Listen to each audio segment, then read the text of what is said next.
So commodity chemicals and specialty chemicals, Yes. you are in the specialty chemical space. Yes. In that specialty chemicals that you make, some are supplied to textile manufacturing, Yes. some are supplied to oil and gas, some are Yeah. supplied to FMCG. Yeah. Now let's talk one by one. Okay. So textiles, from let's say from cotton processing to making a shirt like this or like that, whichever shirt, where all do your chemicals find application? Right. And on a continuing on that, if a 100 rupee red color T-shirt, what would be the cost component of your chemicals in that 100 rupee cost? Right. So as such, our company has been evolved as a specialty textile chemical manufacturing company.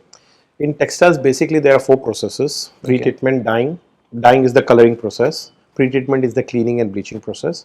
Then there's a printing and a finishing. Finishing is the final texture given to the fabric. Okay. If it's a technical fabric, it will be a different kind of water absorbing or water repelling finishes. Right. So all in all, these four processes require 25 different functional chemicals. Okay. So these 25 functional chemicals together contribute only 3% cost to the user. Okay. And let's by the math is 3 divided by 25 is like every chemical is costing 0.15% cost. So what I want to mention is the cost per chemical is very insignificant here.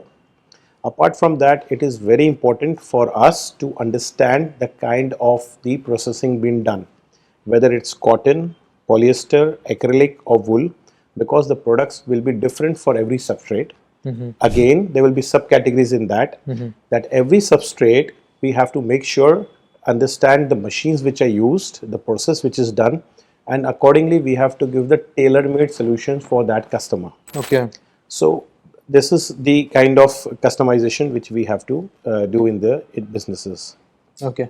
So in textiles, let's say after plucking cotton, then the cotton fiber, Yeah. it is Then yarn is made, produced. yeah, perfect. Then from that yarn, fabric is produced. From that fabric, final garment is produced. Yes. So in all these areas, your chemicals comes into the process. Yes, absolutely. Wherever there is a wet processing being involved, Yeah. which can happen at the yarn stage, which happens at the fabric stage, our specialty chemicals is required to give a particular performance. Okay. And these are tailor-made solutions. Okay.